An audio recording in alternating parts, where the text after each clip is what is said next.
giving you the insider takes and the big picture view on the Dogs. This is On the Beat, presented by Ingles, with DawgNation insider Mike Griffith and Cody Chaffins. Happy Monday night to you. Cody Chaffins and Mike Griffith with you. Mike, are you one of those folks that believe the day after the Super Bowl should be a holiday? I mean, it kind of feels like it, right? If you're a Georgia fan and you got to see the Philly Dawgs do their thing, and without them, they don't do what they did. I mean, it's so incredible, Cody, to see what they did for Georgia in 2021, transition almost completely to the NFL with Jordan Davis, Nolan Smith, and Jalen Carter just dominating the front line. And really the key to the whole Super Bowl was stopping Mahomes. And like Kirby always says, it starts up front. Those guys already got 3 for Jalen Carter rings. I don't have a handful of rings coming up here soon. We're going to talk about the Super Bowl. We're kind of going to use the Super Bowl to get us into talking about the 2025 Georgia Bulldogs. And the way I want to do that, Mike, is kind of look at the Philly Dawgs and look at those guys that you talked about, the Nakobe Deans, the Nolan Smith, Jordan Davis, and look at this year's team and not necessarily a replacement. Like, we'll call it who is the next, but nobody's going to be the next Nolan Smith, right? Like, the leadership qualities that he brought to the team were unlike anything else. But we kind of want to look and see on this team who has that possibility, who could fill that kind of role. And first off, we will talk about who the next Nolan Smith could be. And what I mean by that is like the leadership that was so clear when Nolan was on campus. And first off, before we talk about who could be the next one or who was last year's, just the leadership thing in general, Mike. I think you're one of those folks who've asked Kirby Smart a lot during seasons. Who are those guys for you this year? Because he always kind of had guys that he wanted to pick out because leadership is that important on a team. Well, there's no doubt, that's where it starts. And remember, before, Nolan and Jordan and Jalen were, necessarily dominant guys, they were learning from older guys. And their freshman year wasn't the greatest. And, this could be a transition year for Georgia. And I guess for Georgia, that means winning an SEC championship. According to some people, it's a down year. But you heard Steve Spurrier say these people are crazy. That's the second greatest thing you can do, is win an SEC championship. He said the only coach who could have a better season is Ryan Day, and he had a do-over. But, back to what we were saying, at some point these guys were all young, and they relied on older leaders to set the way, and then they developed into that. And I kind of look at this Georgia class coming back next year. Maybe there's not a first-round pick, but there's a lot of talent and good leaders and good character guys. And I think Christian Miller is a guy that I point to. That's a guy that Georgia was really excited to get back. He's going to be able to set a great example for this incredible class that they signed.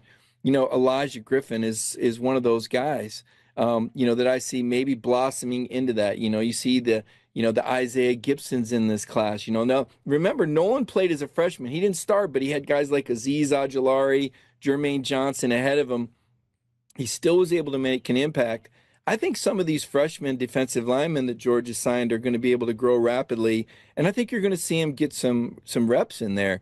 Xavier McLeod was a guy that really came on at the end of last year. I was really impressed. He was a transfer from South Carolina, making the most of this opportunity with the Bulldogs. I think they feel really good about those two guys. And then at linebacker, again, Nakobe Dean, and while he didn't play in the Super Bowl, there's no doubt he was a central figure. The captain of the Eagles defense, and his presence was there even though he wasn't able to play in that game.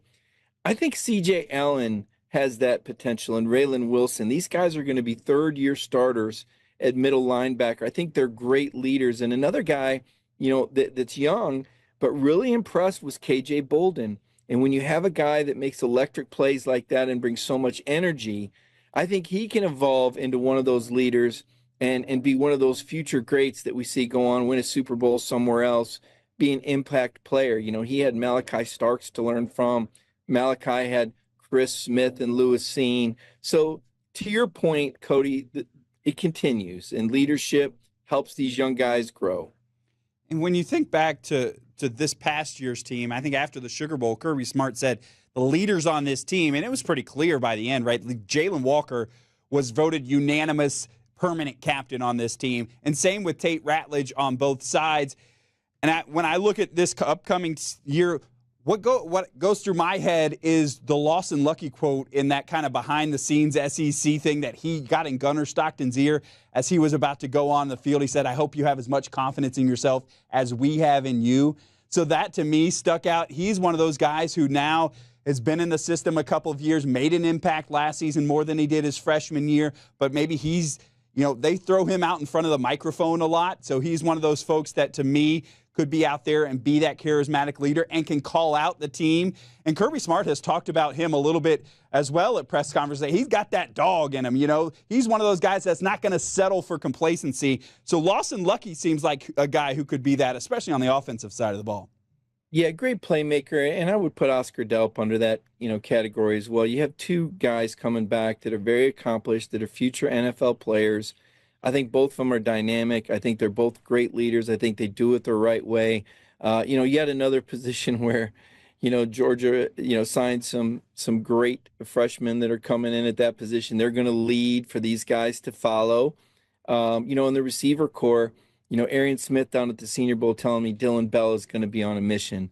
And Dylan now a hardened veteran. I look at him, and Kirby told us that London Humphreys is going to be able to grow into a leadership role.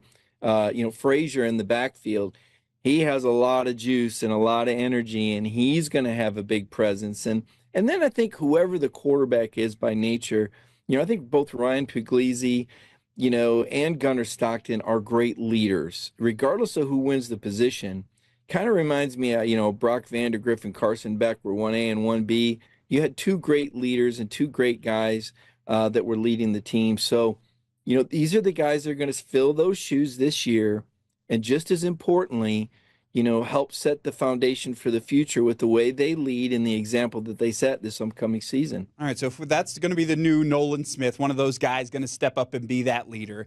You talked about Nakobe Dean in the linebacker. When Nakobe Dean there, it was really interesting to me to hear Jalen Walker this year saying, you just want to be the next Nakobe Dean. And now somebody's got to be the next, really the next Jalen Walker, right? Because he goes out there, wins the Butkus Award. Nakobe did that as well. And you talked about the two linebackers who have played the most senior guys out there, C.J. Allen, Raylan Wilson. And both guys kind of had their ups and downs this year. Smile Munden come back and took some of the playing time. I also wonder about the two freshmen, or this past year were freshmen, will now be sophomores, and Chris Cole, who just shows a huge upside, and Justin Williams, too. So if you're looking at a Butkus Award winner, who that next big-time linebacker could be, do you see it being Raylan Wilson or C.J. Allen? Do they have a lot more room to grow, or do you see some of those young guys that look so dynamic in the playing time they got? Yeah, they're going to have some help up front. Jordan Hall, another one of these former 5-stars. Remember, he came back from the broken leg last year. That's another guy that could step into that role. But, when we asked Smile Munden who the most athletic guy was on the team, he said Chris Cole. And that says a lot. And you're right. Justin Williams is another guy that's incredibly talented. Quintavious Johnson, a guy, could he be the next? He's young. Gabe Harris. These are very young guys. I don't want to put it on them. Joseph Jonah Ajayi, another young guy. It's hard to say who can be that next guy. Maybe not next year, but give him a year or two. Nolan Smith, he was the number one recruit in the country. It took him a year or two to marinate. And I think Georgia has these great pieces, these 5-star, high character, high motor guys, and we're going to watch them grow before our eyes. Last year, Kirby told us he had to coach up the bottom of the roster, and it would be a work in progress. And I think it's miraculous that they were able to grow throughout the season, Cody, and get to the point where they were able to beat Texas in a rematch. That defensive line wasn't what it was at the end of the year, at the beginning of the year. So we've seen Kirby's teams grow.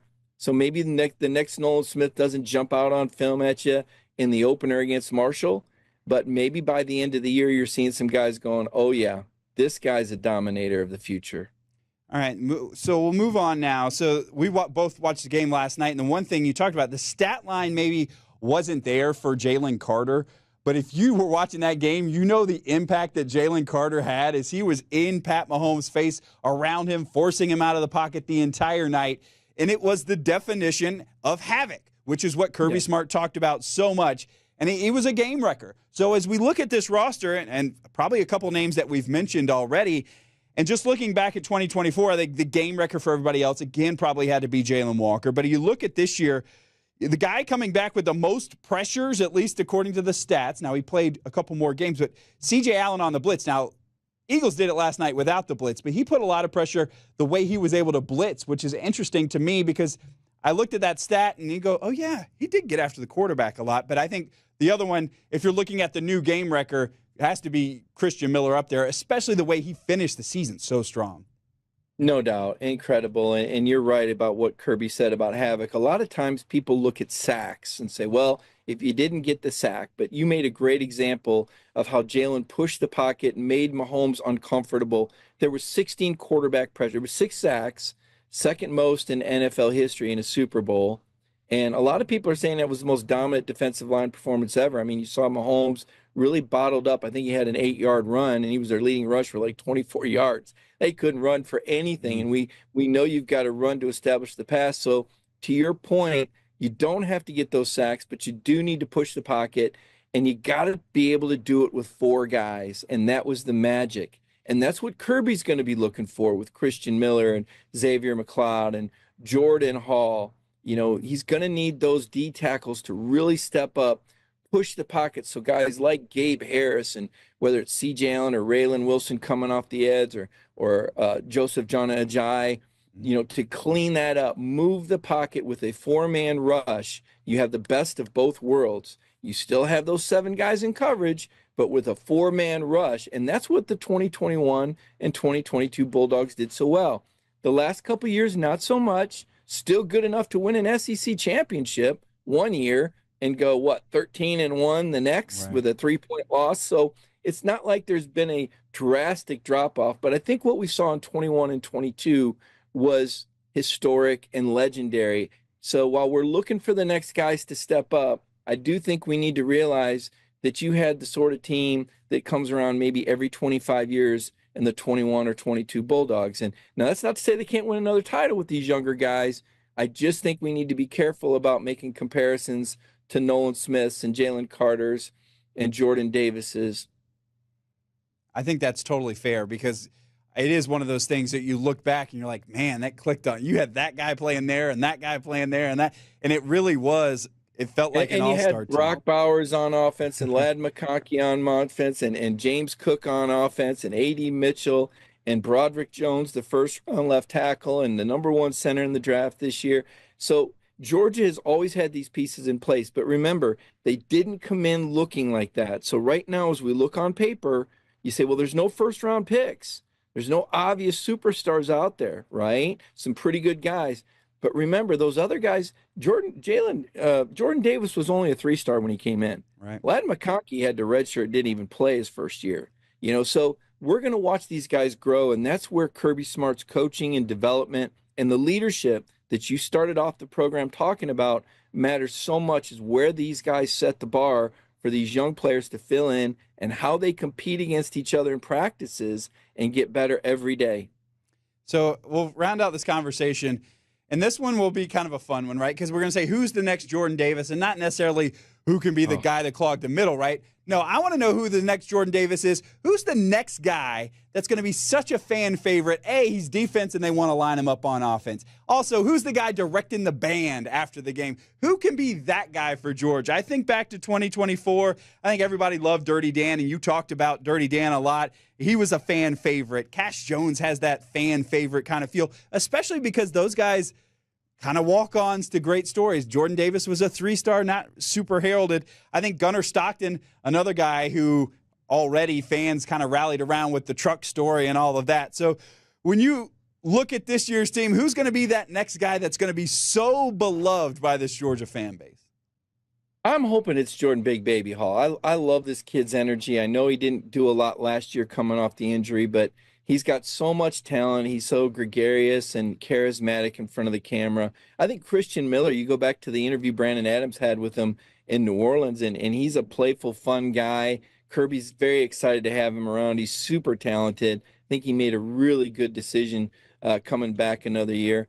I also, when I look into the secondary, like I said, I'm a big KJ Bolden fan. I like the kid. When he came up and took on that 235-pound Phil Mufa, Clemson tailback, and that opening game in the open field, and it was 185 on 235, and it was 18 years old versus 23. And he took I said, oh my goodness, this guy hits twice his size, and he's got a great smile. He's a happy kid. He's an energetic kid.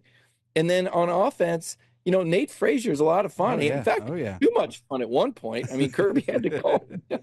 So I think Frazier's that guy that's going to be really beloved. And I think London Humphreys, Kirby's identified him as a guy, that has the right disposition. And I think he's very popular with his teammates as well. Yeah, Nate Frazier, and I'm surprised I did not have him written on my list here because he is a guy. And the thing I love about Nate Frazier is the first touchdown he scores, he does a Todd Gurley thing, right? And he does a Sony Michel thing. And he loves a guy from Compton, California, loves Georgia so much, and that's what it takes. He gets it. He gets it, right? Right. He gets it. Jordan Davis wasn't from the state of Georgia, right? But he bought in. He's wearing a Braves jersey at the national championship celebration. So you don't have to be from here to be that guy, but I do think, and especially, Nate, all of this, we love Nate so much, and we didn't get to talk to him the entire year. He's going to have to be talking after every game. We'll hopefully see him during the weeks this year, and he'll be a guy in the front of the microphone for us. And I think the more... I hope so. I hope Kirby lets him go. I know that Kirby sometimes,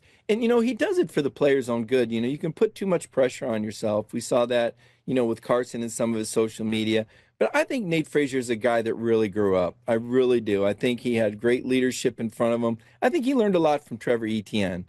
I think he really benefited from Trevor being there and seeing how to work and how to go about it. And, obviously Trevor had, preseason deal, but in season, Trevor led the running backs room, and you heard that from Kirby all the time. And, you watch those Trevor Etienne interviews and how he put the team first and was so thankful. And I think Frazier needed to see that you've got to talk about your teammates. You've got to talk about the big picture. Your numbers are going to come.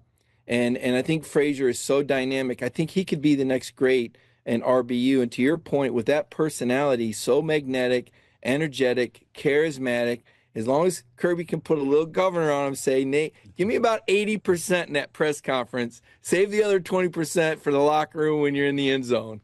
But he's one of those I would not mind getting in front of the Redcoats and doing his thing, because I do think the more Georgia fans find out about him, the more they're going to like him. So kind of a fun conversation there, looking at the Philly Dawgs.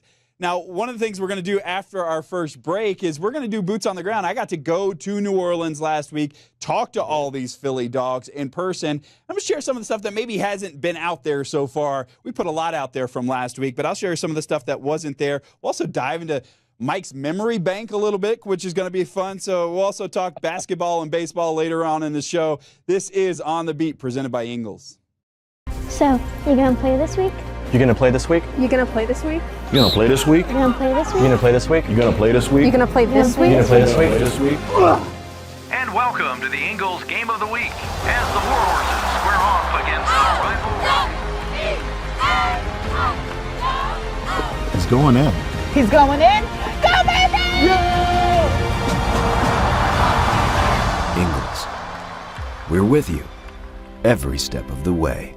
We love Ingles being with us here on the beat every week. Now, last week, I think DawgNation, I'll say this, we kind of got to flex our muscle a little bit. We were the ones who got to go to New Orleans and talk to the Philly Dawgs and do this story. Something really special, and to go back to a city that, didn't have great memories. Let me say this, Cody. Let me say this for our audience before you go any further. When we say we mean Cody, and our audience needs to understand something. Cody is a one-man film crew, and the things that he is bringing you on DawgNation on the daily have never been done. You can look on any other website. Cody is an incredible interviewer.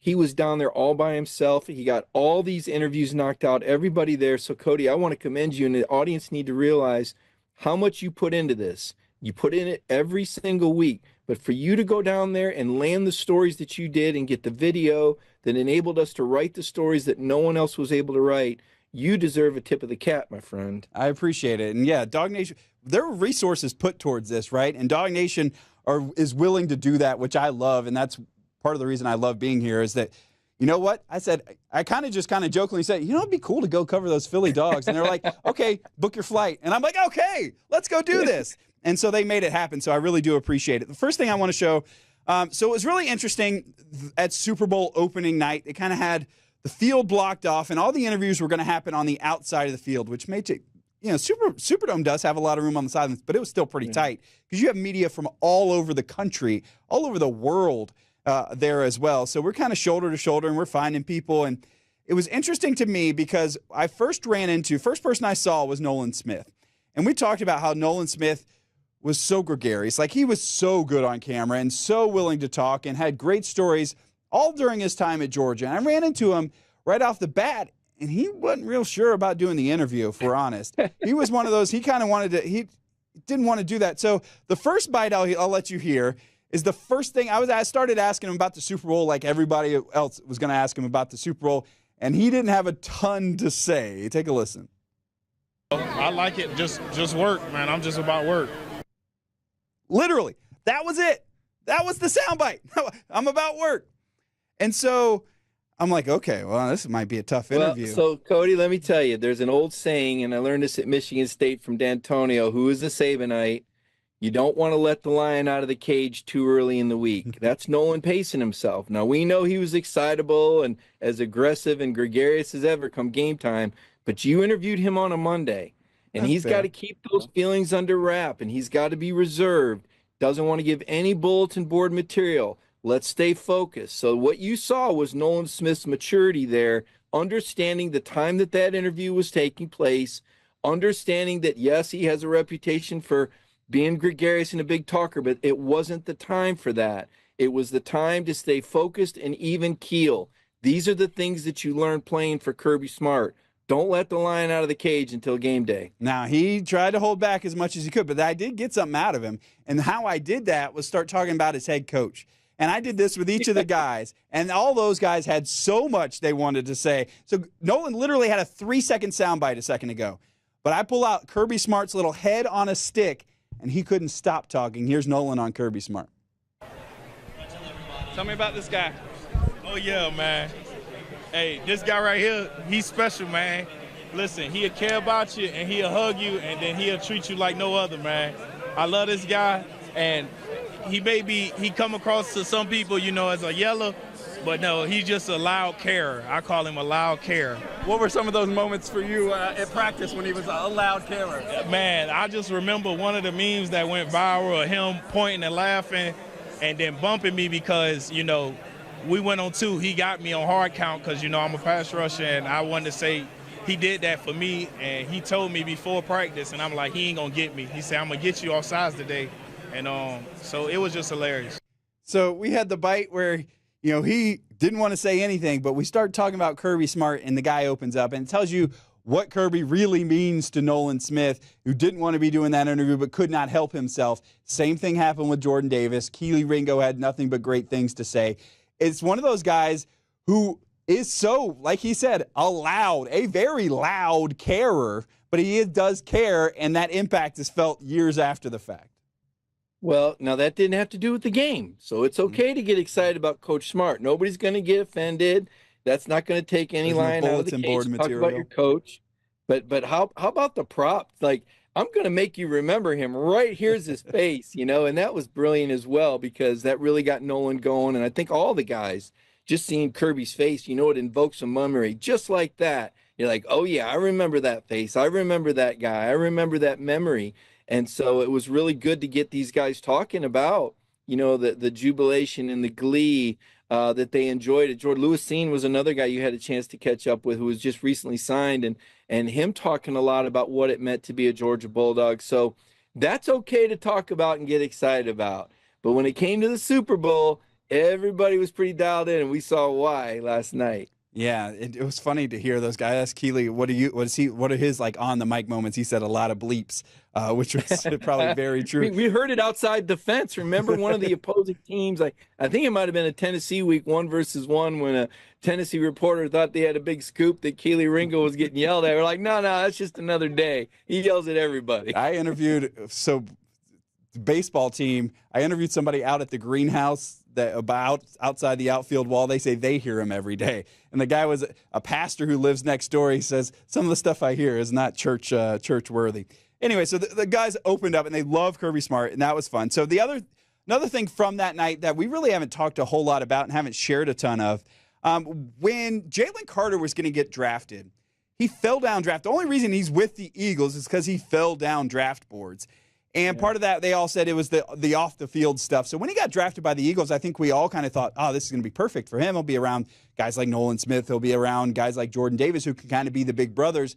So I asked Jordan Davis about that, about his relationship with Jalen Carter. And it was really interesting to me, hear Jordan say how much he has matured, but also did not want to take any of that credit himself. Here is Jordan Davis talking about his teammate, Jalen Carter. Look, man, Jalen is his own man, bro. And, just the growth that he had this season, and just on football field and off the field, it's amazing to see. And, we both did a lot of growing up with each other. So he seen me grow, I see him grow. And it's never a big brother, little brother situation. It's just a brother, man. It's just a brotherhood. It's a creed. And it is good to see Jalen Carter thriving at the NFL after everybody wanted to come out of the woodwork and say things about him, but he is now a Super Bowl champion. Yeah, it says a lot about Jordan Davis to give Jalen that credit for the growth and the maturity. I mean, you look at the snap count, Cody. This guy played so many snaps in game. I mean, 68, 69 snaps. I mean, that's just such an unbelievable number at the NFL level. I remember when he came back from the injury, in a year he knew he'd be a first-round pick, and he'd had an injury, but he came back for the Tennessee game. And I said to Kirby, were you worried that a guy who's got top 10 draft status might just sit that out rather than risk that injury? And Kirby said, no, this is a chance for him to prove he's even more valuable and how he values his team. And he played out that season, and he was remarkable. This is a guy who loves football. This is a guy who plays for his brothers. And Howie Roseman noted that. It's funny, I had talked with Howie that year at the NFL Combine, and they had drafted Jordan Davis the year before, and I said, I got to tell you, man, this guy's going to be great. Remember Jordan didn't do it? I said, he is so unbelievable. And Howie goes, oh, yeah, they really missed him this year, because they won another national title. I said, no, trust me. Jordan Davis is amazing. That's leadership. When he gives his teammate that credit for his growth, he's not trying to say, oh, I'm the reason, and I needed to be here to watch. No, Jalen managed himself this year. On the field, he was a wrecking machine, as you said, in the Super Bowl. Even though he didn't have any of those stats, his presence and push against double teams led to at least one hold, but chased the guy out of the pocket, Mahomes out of the pocket, where somebody else could clean up. He's an unselfish football player who cares about his team, and I thought Jordan Davis did a good job putting that into perspective. And he had a whole bunch of GMs kicking themselves last night as they all watched the Super Bowl. I think there's those Falcon fans, we don't want to hear you. We know. Yeah, I'm sure there's one over in Flowery Branch as well. Another thing, the whole week you probably didn't hear from Jalen Carter, at least from us. I will tell you, I walked around that field at the Superdome about 7 times looking for Jalen Carter. We had an hour on the clock, so there's clocks ticking down the whole time. As I said, you couldn't go across the field at the Superdome for this media night, so I'm walking around. You're on the visitor side. You come back through the end zone. You go on the home. And I could not find him. Come to find out, he was sick for like half the week, so he probably ducked off and didn't want to be talking. I know he did some interviews, but that's just another little behind-the-scenes moment, which was kind of fun. One of the other things, this one actually comes from the Super Bowl broadcast last night. And on the broadcast, they show Dawsonville's own Chase Elliott sitting up in one of the suites. Of course, they're promoting that the Daytona 500 is coming up next week, and Chase is sitting in there in a Georgia quarter zip, which I love to see. There he is.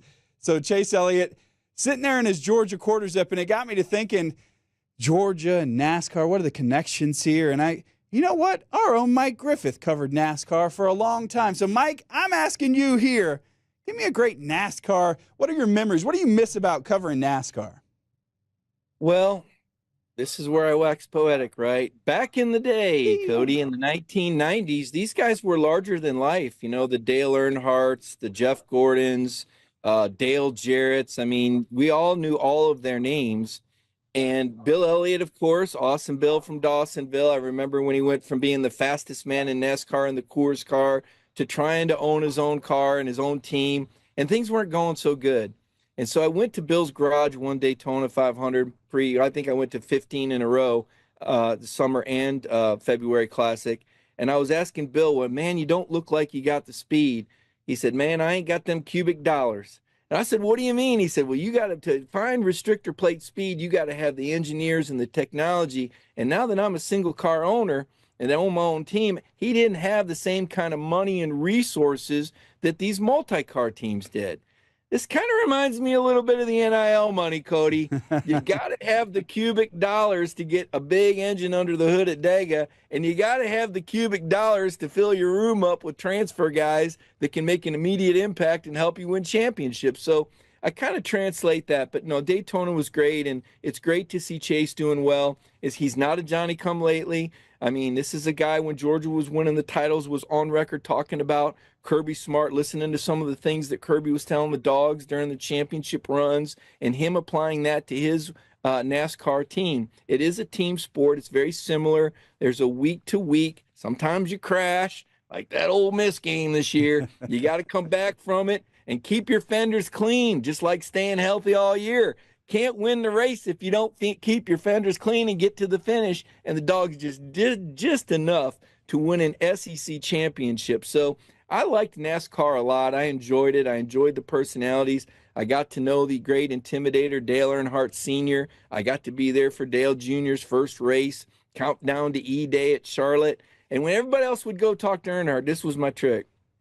Earnhardt loved the IROC series, the cars that were equally prepared. And so he would come a week early and do a press conference to talk about IROC.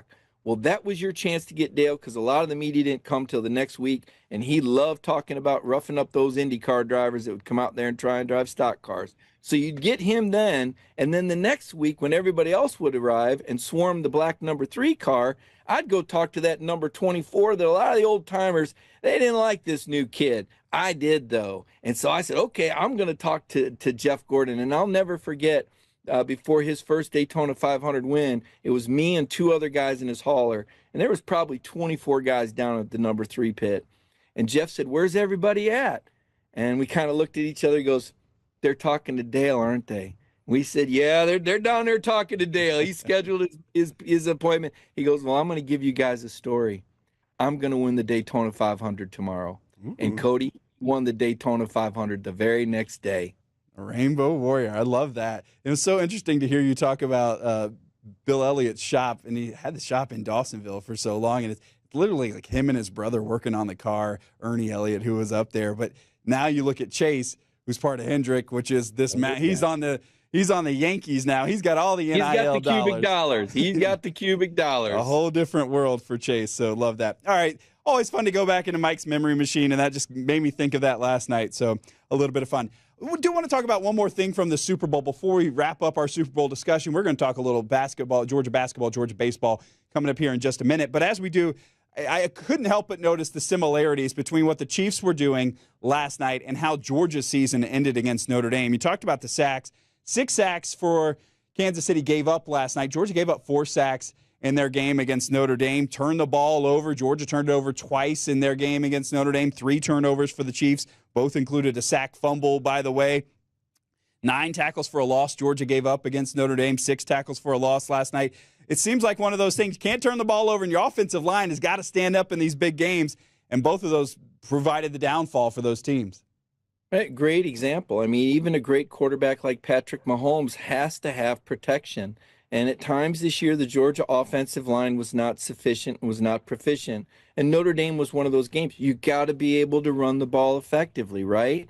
Even the great Kansas City Chiefs, the machine, if they weren't able to get that run going, they weren't able to keep that defense, in that conflicting mode where they don't know if it's run or pass, staying ahead of the chains. I think about Jordan Davis with that sack. The Chiefs come out in the second half, and we're thinking, oh, my gosh, could they make another big comeback? And they get a first down. Next play and the next first down, Jordan makes the sack. And then there's another sack. And this isn't going to be one of those miracle Chief finishes.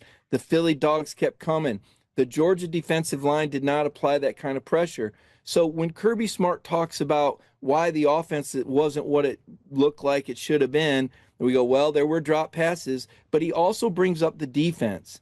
The defense did not put the offense in good field position, did not get those 3 and outs, did not build those large leads that enables the offense to be proficient and balanced and not pressured into having to come from behind. How many times I think the Dogs were behind in 9 games last year, if I'm not mistaken. So when your defense is taking care of business, great example of that, you go back to the national championship game against Alabama. And we all remember the great finish that Stetson Bennett and the Dogs had in the fourth quarter. But if they hadn't kept Bryce Young out of the end zone for 3 quarters, Cody, not scoring a touchdown until the final few minutes of the third quarter wouldn't have been nearly enough. So the defense has a lot to do with the offense's efficiency and the perception of the offense as well. And Jalen Hurts gave plenty of credit for those Philly Dawgs on their defense yesterday, talking about the short fields that they set up for them, and it led to a Super Bowl win. So we'll wrap up the Super Bowl conversation there when we come back. We're going to talk about Georgia baseball opening up this week, also the Georgia basketball team, which has been on this up and down roller coaster. But before we do that, I'll tell you a little bit about Daytona Beach. We talked about NASCAR, the Great American Race, coming up this Sunday down in Daytona. If you want to get down to Daytona for spring break or over the summer, perfect way to do that is go to DaytonaBeach.com/hotel deals. As all those NASCAR folks, they'll be flying into Daytona International Airport. You can fly in there too. Also make the short drive down from the great state of Georgia to Daytona Beach, 23 miles of Atlantic shoreline. You can sit there on the beach. You can drive on the beach there. Or you can go do a little hiking or do a little kayaking, do a little fishing there in Daytona, play some golf, go tour Daytona International Speedway. Plenty of stuff to do down at Daytona Beach. Love having them be a part of what we do here on DawgNation. Go eat some good food as well. I'm looking at all the seafood, getting a little hungry here on a Monday evening. So DaytonaBeach.com/hotel deals is where you can find all of that to plan your next visit to Daytona Beach today. All right. Now, as we move on, we'll talk a little bit. We'll get to basketball in just a minute, but baseball opens up this week, and this is one of those teams last year who caught all of our imaginations, whether it was Charlie Condon hitting homers left and right or that trip to the Super Regional, which just fell a little bit short to NC State. And I'll be honest, I don't follow a lot of off-season Georgia baseball talk, but all I kept hearing is Wes Johnson, A, I know they put turf in, and 2, I hear he was really active in the transfer portal, so I'm looking at that, and I'm like, okay. But then I look at the lineup, and it's still Trey Phelps is still there. Colby Branch, Slade Alford. Some of these names that we did learn on the run last year are still in place, but a lot of transfers still with this Wes Johnson team. Let me tell you, Cody, I usually don't keep up with baseball in the offseason either, but they call him the Wizard. And I was off to see the Wizard last week, Wes Johnson, when he talked with the media for the first time. I never dreamed that I'd be telling you a story like this at the opening of Wes's second season. He'd only had one, when he took over, he only had one pitcher that had pitched more than 5 innings in one game straight. He had to stretch that staff out. He had to develop. He had to instill some confidence. Of course, having a legendary player, like Charlie Condon and Corey Collins, these two guys were an unbelievable one. They were like the McGuire and Canseco of the SEC. They were unbelievable. Corey led the nation in on-base percentage. Nobody wanted to pitch to this guy. Charlie, with his flair for dramatics, set a new post-BB Core era record for home runs in the season. And what that means is the bats didn't have the same amount of bounce or reverberation, so it was harder to hit home runs after 2011. These two guys were unbelievable. And, of course, the guy that Wes coached at LSU, Paul Skeens, was a number 1 overall pick, and Wes kind of helped develop him. And Wes had been in the major leagues. So talking to the players this week, they said, the pitchers, it's an obvious draw. This is a guy that developed the number 1 pitcher in a Major League Baseball draft. But the hitters say, what else is great is because he's a pitching coach, he can look at our swing and tell us how he pitches and tell us where the holes are in our swing. And Georgia baseball's got this $45 million renovation to the stadium. Well, it's not just about bleachers and new corn courses, and those are there, and it's beautiful. It's also about the technology, something called a Hawkeye, that picks up the rotation on the pitches, where the pitchers can really go to school on how the ball's coming off their hands, exit velocity off bats, and the expanded batting cages. The facilities were very inadequate. Now that Wes is here and he's shown you what he can do with a team, Cody, they were 1 game from Omaha, and this was a team I didn't even know, could win 20 games at the start of the year. But the guys got better, they got confidence, and so we went out and interviewed them. Slade Alford's one of the guys that came back. He was a Mississippi State transfer, a lot of power, needed to drop some weight, about 20 pounds. They wanted to see him a little bit faster. He's going to come back, and he's going to put a hurt on the ball. You mentioned Trey Phelps. Preseason All-American. He was a freshman last year. Unbelievable in the postseason. I could go on and on and on about the guys that this team signed. They got this guy named Nolan McCarthy. This is kind of interesting. He's from Kentucky, They went to their first ever World Series and set a record, program record. He was their center fielder. They brought him down already a team captain. And Alfred said, yeah, we need a little of that Kentucky in us because these guys are fiery and they did some things on the bases. And so while this team will have a little power drop off, you're going to see him be more aggressive on the bases as well. One of the bonuses of this turf they put in, you're going to see more natural hops, less errors, higher fielding percentage. West believes this is going to be the best fielding team in the SEC at times this year. And to a man, these Bulldogs believe they're going to Omaha. They're not making any bones about it. They believe in themselves, and they think that's key that they believe. They're all in, Cody, and that means everything. Love to hear it. Yeah, I hadn't been to Omaha since 2008. It's been so close. We'll see if they can take that next step this year. All right, let's move on to Georgia basketball, who we talked about last week. He didn't want us to get off the board, said, but this is, we got a good week. Took care of business against LSU. We knew it would be kind of a see where you are a game against Mississippi State. Get it at home. Maybe you can knock them off. They fell 76-75. It was close late, and there were opportunities late. But now you drop that when you're 16-8, and it's a tough road to hoe. You got 7 games left down the regular season stretch. You got number 8 A&M on the road. If you can steal it, it'd be great. The Aggies have lost 2 at home this year. It's not going to be easy. Not going to be easy at all. But this team has beaten back-to-back ranked teams before. You go back, they knocked off then 6 Kentucky and then 17 Oklahoma. You try to steal one against A&M. It's not a must-win. It's a bonus if you get that. Then you come home. You got to take care of business against 21 Missouri. Kind of like Mississippi State last week. About the same ranking, about the same team. It's a Sweet 16 team. And for the people that haven't followed this closely, this is right now the best conference in the history of NCAA basketball, with 13 teams projected to make the 68-team field. The previous record was 11, set in the Big East in 2011. So this is by far the best Georgia team we've seen since they've made the NCAA tournament 10 years ago, but they're climbing a steep mountain because of the level of competition. Now, the flip side is you win those games and it really helps your metrics. Like right now, you look at the net rankings, which is kind of the new RPI ranking. Georgia's 34th in the nation, even with those losses in the conference, even 4-7 in the league. They've got a lot of quality wins. They don't have any bad losses. So you try to steal one at A&M. Then you got to beat Missouri. I think that is a must-win because then you got a week off and you play at number 1 Auburn. That is a tough task, okay? You can't assume maybe you steal it, but boy, that's a lot to ask. You come home, you got another one. You got a top 10 Florida team that just beat Auburn. That is tough. But if you can find a way to get that win over Missouri, just got to get that one. You got a home stretch that you can win. You got to go play at it, an unranked Texas A&M. Who knows? Maybe they'll bring Trevor Etienne to score some points, or Peyton Woodring, or get a pregame speech from Kirby, because the Dogs know how to beat the Longhorns in football. So why not go there and beat an unranked Texas that's fighting you on the bubble? And then you come home against a very beatable Vanderbilt. Right now, Vanderbilt is considered one of the last 4 in. So this is a bubble game, but it's going to be in Stegman Coliseum. You finish on the road at South Carolina. Bottom of the league, still a tough task on the road, but very doable. If you get 3, pretty good chance to get in, maybe even steal one there in the SEC tournament. Pretty good chance to get that 20th win. You win 4 of those 7, and I think you're in. All right, so still hope alive for Georgia basketball. That's good to hear. And quick shout out to Georgia softball that started the year 5-0. They're ranked again this year. So that's the very first. Down there in Central Florida, they got it done, beat a good James Madison team, beat Illinois. I mean, Tony Baldwin, he's known for being a great hitting coach, but I'm seeing the pitching come to fruition over there. I've always thought that Georgia softball, and I know some fans are going to be, what are you talking about? We like going there for free.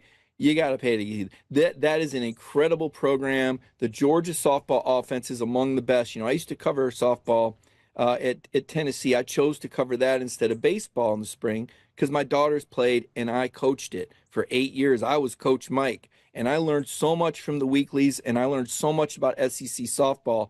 And that rivalry that Tennessee had with Lou Champer and Georgia was unbelievable. It was Tennessee small ball and pitching against the powerful Georgia bats. And Tony Baldwin was the key. I'll never forget, before he got hired, Ralph Weekly told me, hey, let me tell you something. they're going to hire Tony Baldwin. He's the best hitting coach in the nation. I said, Ralph, did you talk to somebody? He said, no, it just makes too much sense. He's that good, Mike. And the bats have really come alive. Now, they've had some hard luck at the end of the year in the postseason. Some things have trailed off a little bit. The pitching hasn't been deep enough. That's what we need to watch closely. But you can count on these Bulldogs hitting well behind Tony Baldwin. With Oklahoma coming in, 3-4-time national champ, and Texas, they're one of the top 5. Yeah. It's going to be tougher than ever, just like basketball. This is by far and away the best softball conference in the country. But Georgia has the resources, and it is the best state in the Southeast to recruit. A lot of girls that play softball come from California. Their youth leagues are very developed. But that phenomenon has been taking place since the SEC started covering this the year hockey went on strike. A lot of young girls grow up wanting to play softball, and so you've seen the coaching catch up. You see it with the high school programs, the travel ball, AAU, whatever you want to call it. A lot of this talent comes from the state of Georgia. Georgia, just like football and softball, produces enough talent to be winning national championships with half the girls on their team from the state. So great things are ahead. They got a facilities upgrade. I think you're going to see that program, may not be this year, but possibly the next year, like football, transition year a little bit, lost a lot of talent, but they're going to be very competitive this year. And I think within the next 2 years, you're going to see them back at the College World Series, Women's College World Series in Oklahoma City. Yeah, good stuff right there, Mike. Yeah, I called Georgia softball for a few years when I was in school. I can remember those Monica Abbott and Tennessee teams taking on Georgia. It was. Let me tell you, I used to cover the Monica games, and the best thing about the Monica games, they'd be over in 47 minutes. Right. I'm not kidding. She would just zip right by. I covered her at a World Series. She hit Texas A&M at the World Series 1-0. And I'll never forget. I thought I was being funny in the press conference. So they said, first question. I raised my hand. I said, yeah, what happened on that one hit? She did not think that was funny. She just pitched the one hit. But that competitive edge, and let me tell you, I love watching softball like I love watching baseball. This is such a competitive, fast game. That's why it's so popular on television. Because remember what I told you, ESPN turned to this when hockey went on strike as just kind of a filler. And then they found out, wait a minute, these ratings are better than hockey's and better than baseball. We're going to stick with it. So I know a lot of people like to watch this, and I can tell you that Tony Baldwin does things the right way. This is a coach who really loves his players and stands behind them. These teams are very well disciplined, and I think you're going to see the Georgia Bulldogs softball team represent the school really well. No, good stuff right there, Mike. We appreciate it. I think we've covered about everything. We talked a little NASCAR today. We talked softball, baseball, basketball, Super Bowl. I think we've covered all of our bases today. No football. What's our count? Do you have the countdown on your list till spring practice? I guess we don't have the official dates yet on spring practice, but it's going to be here before we know it. I'm just trying to count down to the next transfer portal. They say, what is it, April 15th to the 30th, and kind of figure out, all right, if Kirby was going to add, where might it be? You know what? And, he hasn't spoken publicly, and I've said that I wish we could hear from him. But, I think about it, and Kirby like I do. He doesn't talk just to talk. I think there's a lot of things left to be determined. I think Kirby's still sorting out a lot of things, and this is when you do it. So kudos to Kirby. Don't go out there and just talk fluff. That's not his way.